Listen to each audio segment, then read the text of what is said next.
Hello my beautiful souls, welcome to my YouTube channel tarot with Shivi triple dear. कैसे हैं आप सभी लोग? आई होप आप सभी लोग बहुत अच्छे हैं, बहुत अच्छे से अपना नया वर्क कर रहे हैं। चैनल पर आए तो रिक्वेस्ट करूंगी सब्सक्राइब करें इस चैनल को। वीडियो पसंद आता है तो लाइक दिस वीडियो। गाइज, एक जनरल कलेक्टिव और टाइमलेस रीडिंग है, आपसे जितना रेजोनेट करे उतना रखिए। एंड ये reading married unmarried male female सभी ज़ोडिएक साइंस के लिए भी है। ओके, चलिए शुरू करते हैं आपकी रीडिंग। आज का जो टॉपिक है गाइज वो ये है कि हम ये देखने वाले हैं कि थर्ड पार्टी सिचुएशन में आपके पर्सन की एनर्जी क्या है। ठीक है, कभी कभी देख लेना चाहिए कि थर्ड पार्टी सिचुएशन में आपके पर्सन की एनर्जी क्या है। सो चलिए शुरू करते हैं।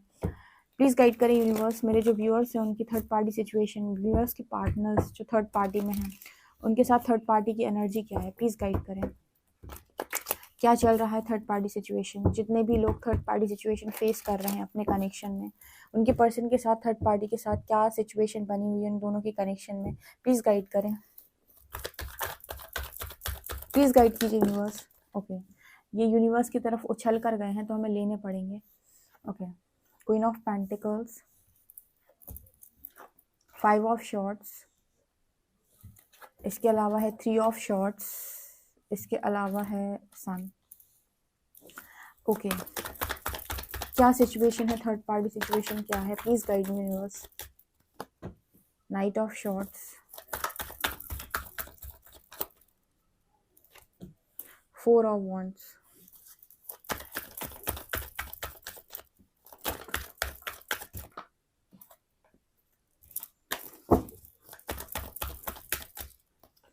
Queen of pentacles, 9 of wands,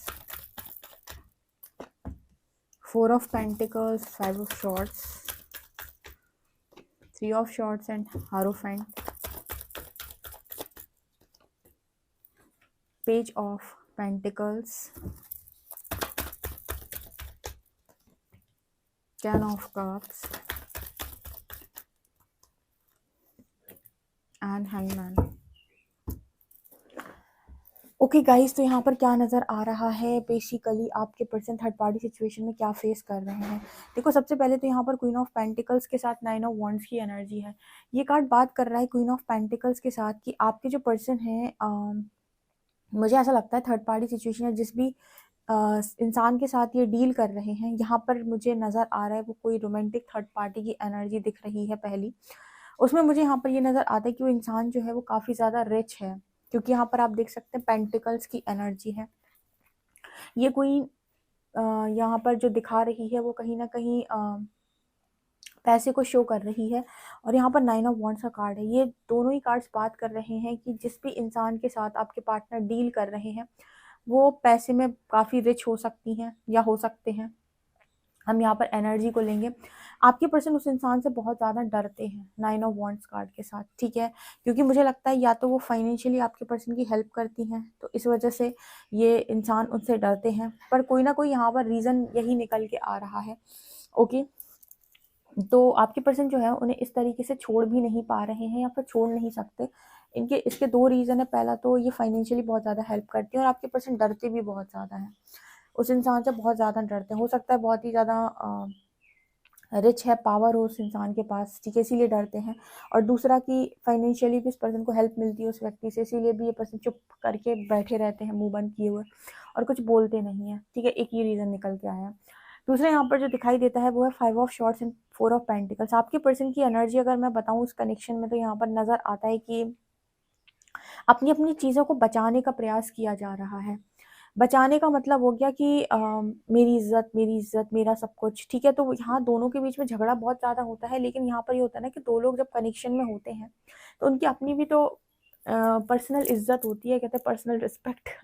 ठीक है, यहाँ पर ऐसा नज़र आता है, मान लीजिए कोई भी कनेक्शन में प्रॉब्लम क्रिएट होती है, तो अगर प्रॉब्लम क्रिएट होगी तो आपके पर्सन की भी इज्जत पे बात आएगी और उस इंसान की इज्जत पे भी बात आएगी जो इनके साथ इन्वॉल्व हो रखा है।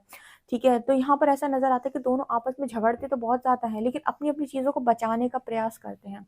जैसे इसको बहुत अच्छे एग्जाम्पल के साथ समझते हैं कि एक इंसान है जो किसी टॉक्सिक व्यक्ति के साथ रिलेशनशिप में है, लेकिन वो इस इंसान को छोड़ नहीं रहा है। क्यों नहीं छोड़ रहा है? क्योंकि उसे लग रहा है कि अगर मैं छोड़ दूंगा तो मेरे बच्चों का क्या होगा। ठीक है, पहला डर। या फिर मैं छोड़ दूंगा तो फिर मेरे मम्मी पापा का क्या होगा, मेरे पेरेंट्स का क्या होगा, अगर मैं छोड़ दूंगा तो समाज मेरे बारे में क्या कहेगा। आई होप आप इस मैसेज को बहुत अच्छे से ले पाए हैं। यहाँ पर जो एनर्जी है वो ये बताने का प्रयास करिए कि दोनों के बीच में झगड़े तो बहुत ज़्यादा होते हैं, लेकिन कोई किसी को छोड़ नहीं सकता या कोई किसी को छोड़ना चाहता नहीं है। उसका रीज़न ये नहीं है कि एक दूसरे से घनिष्ठ मित्रता है या एक दूसरे से लव बहुत ज़्यादा स्ट्रॉन्ग है। उसका रीज़न ये है कि अपनी अपनी इज्जत की पड़ी हुई है। जैसे फोर ऑफ पेंटिकल्स ना, लोग दोनों ही अपने अपने बारे में सोच रहे हैं। जैसे मेरी मेरे मेरे मतलब मेरी फैमिली, मेरे पेरेंट्स, मेरा पैसा, मेरी इज्जत, मेरी जॉब, मेरा ये मेरा वो। तो दोनों आपस में लड़ते झगड़ते भी हैं और अपने बारे में सोच सोच कर, मतलब अपने अपने बारे में सोच सोच कर एक दूसरे के साथ एडजस्ट करते हैं, चुप बने रहते हैं।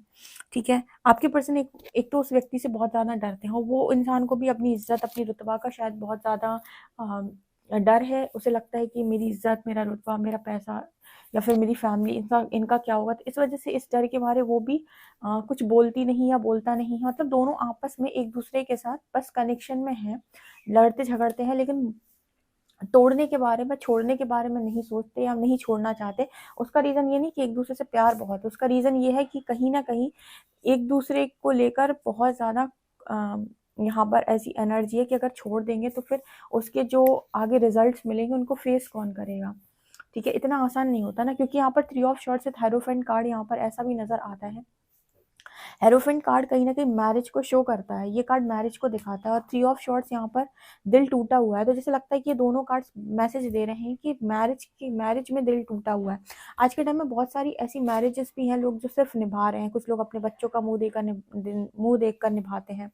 ठीक है, कुछ लोग पेरेंट्स का मुंह देख कर निभाते हैं, कुछ लोग ये सोच कर निभाते हैं कि मेरे पास मैं फाइनेंशियली इंडिपेंडेंट नहीं हूँ, तो अगर मैंने नहीं निभाया तो मैं कहाँ जाऊँगी, कहाँ जाऊँगा, कौन खिलाएगा मुझे। तो बहुत सारे रीजंस होते हैं। तो इस वजह से एक टॉक्सिक कनेक्शन में या टॉक्सिक मैरिज में भी इंसान जब तक उसकी हद है तब तक रहता है। मतलब एक हद तक तो वो कोशिश करता है कि मैं बना रहूं। ठीक है, एक कंफर्ट जोन को वो चूज किया रहता है, उस कंफर्ट जोन से बाहर आने का वो प्रयास नहीं करता। और मुझे लगता है कि बहुत हद तक ये चीज़ इंसान के अंदर होती है कि मैं संभाल लूँ। तो मुझे लगता है कि वो चीज़ सही है, एकदम 100% एफर्ट के साथ आपको समझाने का, सुलझाने का कोशिश करना चाहिए। लेकिन जब आपको लगे कि अब कहीं से भी बात नहीं बन रही है और सब कुछ करने के बाद भी रिजल्ट्स उल्टे पे उल्टे मिले जा रहे हैं, तब जाकर एक्शन लिया जाता है। तो यहाँ पर जो मैं देख पा रही हूँ कि दोनों के बीच में झगड़े भी होते हैं, कलेश भी होते हैं। ठीक है, दोनों एक दूसरे के साथ मैरिज में बहुत ज़्यादा खुश भी नहीं है, क्योंकि मैरिज हो चुकी है विथ हेरोफेंट कार्ड। ठीक है, यस, यहाँ पर मैरिज हो चुकी है ऑलरेडी। जिसकी भी आप बात कर रहे हैं, आप यहाँ पर कुछ ऐसे मैसेजेस निकल कर, या फिर मुझे यहाँ पर ऐसा नज़र आ रहा है कि अगर मैरिज नहीं हुई है और थर्ड पार्टी सिचुएशन बनी है, तो आपके जो पर्सन है उस इंसान के साथ बहुत ज़्यादा, कुछ लोग होते हैं ना कि रिलेशनशिप में बहुत ज़्यादा को डिपेंडेंट हो जाते हैं, सामने वाले का एहसान बहुत ज़्यादा चढ़ जाता है। तो मजबूरी में आकर कई बार मैरिज कर लेते हैं, मैरिज नहीं करना चाहते उसके बाद भी। ठीक है, तो अगर सिचुएशन ऐसी है, मतलब अनमैरिड है, तो फिर सिचुएशन ऐसी है कि आपके जो पर्सन है वो उस व्यक्ति पर कोडिपेंडेंट बहुत ज़्यादा है। ठीक है, और यहाँ पर मैरिज करने किसी तरीके से वो इंसान भी इनके ऊपर कोडिपेंडेंट है, तो उन्होंने मैरिज करने के बारे में सोच रहे हैं। लेकिन ये मैरिज एक तरीके से टॉक्सिक मैरिज का रूप लेगी आने वाले समय में, अगर अभी नहीं हुई है तो। अगर हो गई है तो फिर तो वो टॉक्सिक ऑलरेडी है। ठीक है, ये चीज़ यहाँ पर नज़र आ रही है। मुझे यहाँ पर ऐसा भी नज़र आता है कि दोनों एक दूसरे को ट्रीट करने की बहुत कोशिश करते हैं पॉजिटिवली। ठीक है, अब जैसे यहाँ पर एक चीज़ होती है, क्या होता है कि लोग बहुत ज़्यादा कोडिपेंडेंट होते हैं, तो वो एक्सपेक्टेशन ज़्यादा करते हैं, एफर्ट्स कम लगाते हैं। कभी आपने नोटिस किया है?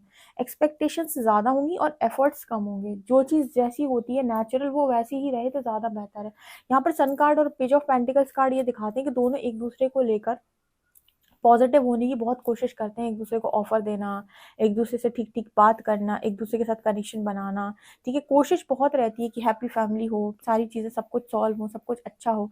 लेकिन बीच बीच में वो एनर्जी प्रॉब्लम्स क्रिएट कर देती है। मतलब यहाँ पर ऐसा मैसेज निकल के आ रहा है, जैसे आपका जो पर्सन है उसके साथ कनेक्शन चलाने की आपने भी बहुत ज़्यादा प्रयास किया, आपने भी हर मुमकिन प्रयास किया कि आप दोनों का कनेक्शन बहुत ज़्यादा स्मूथ चले, बहुत ज़्यादा मतलब मक्खन की तरह चले, एकदम परफेक्ट चले, सब कुछ अच्छा हो। लेकिन इसके बाद भी आप दोनों के बीच में प्रॉब्लम्स क्रिएट हो ही गई, है ना? उसी तरीके से इस दुनिया के हर व्यक्ति के अंदर कुछ ना कुछ इश्यूज़ हैं, कुछ ना कुछ नकारात्मकता है। तो दो ही केस में चीज़ें सही तरीके से चलती हैं, या तो आप अपने आप को पूरी तरीके से ट्रांसफॉर्म कर लें और एक दूसरे को एक्सेप्ट कर लें, तो आपकी चीज़ें बहुत अच्छी चलेंगी। या फिर आप कहीं ना कहीं एक तरफ से सहना शुरू करो, सहते जाएँ, सहते जाएँ, सहते जाएँ, सहते जाएँ, तब तक सहते जाएँ जब तक आपकी हद पार नहीं हो जाती। तो चीज़ें चलती रहेंगी, चलती रहेंगी, चलती रहेंगी, लेकिन एक इंसान को तो उसमें सैटिस्फैक्शन मिलेगा, एक को कुछ नहीं मिलेगा।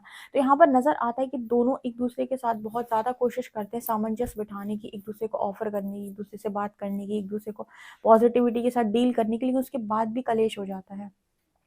ठीक है? क्योंकि देखो यहाँ पर जैसे मैंने कहा कि दोनों एक-दूसरे को छोड़ना नहीं चाहते, ठीक है? या फिर कहें कि छोड़ नहीं सकते। एक होता है कि छोड़ना नहीं चाहते, एक होता है कि छोड़ नहीं सकते। अब छोड़ नहीं सकते में वो चीज़ें काउंट हो जाती है कि डर है, फैमिली का डर है, लोगों का डर है, इसका डर है, उसका डर है। तो इसकी वजह से लोग ऐसे सोचते हैं कि मैं छोड़ नहीं सकता।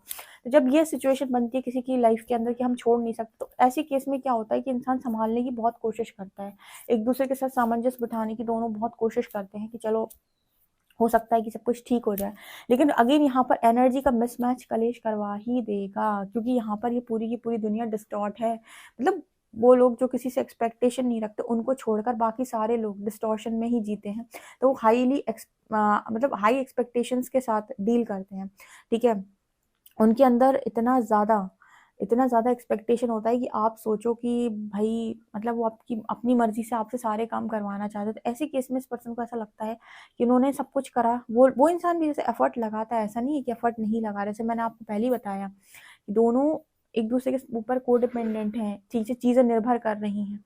लेकिन यहाँ पर अगेन बार-बार सिचुएशन हैंग्ड में चली जाती है। हैंगमैन का कार्ड दिखाता है कि बार-बार दोनों को ऐसा ही फ़ील होता है कि कहाँ फँस गया, कहाँ फँस गई, ठीक है? दोनों की एनर्जी में ज़बरदस्त मिसमैच है, ठीक है? हो सकता है एक-दूसरे से कुछ लर्निंग लेनी हो दोनों को, इस वजह से मिल गए, ठीक है? ऐसे केस में आप कम्फ़र्ट ज़ोन में कितना भी चीज़ों को चलाने का प्रयास करो, आपकी कम्फ़र्ट ज़ोन की चीज़ें तब चलना शुरू होंगी जब आप उस कनेक्शन से मिले हुए लेसन्स को लर्न करेंगे।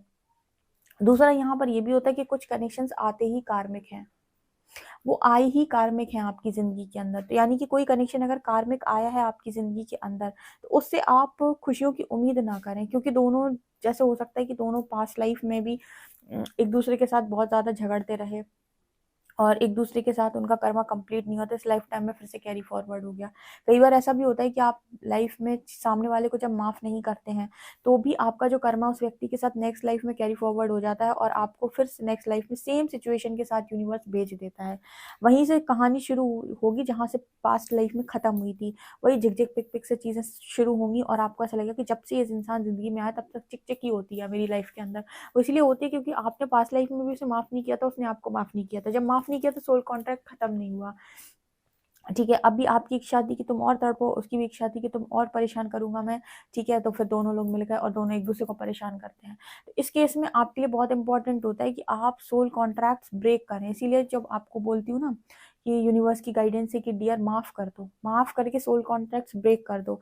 माफ़ करने का मतलब है कि मुझे इस व्यक्ति के साथ आगे कुछ लेकर नहीं जाना। जो कुछ भी है हिसाब-किताब यहीं कंप्लीट हो, यहीं खत्म हो।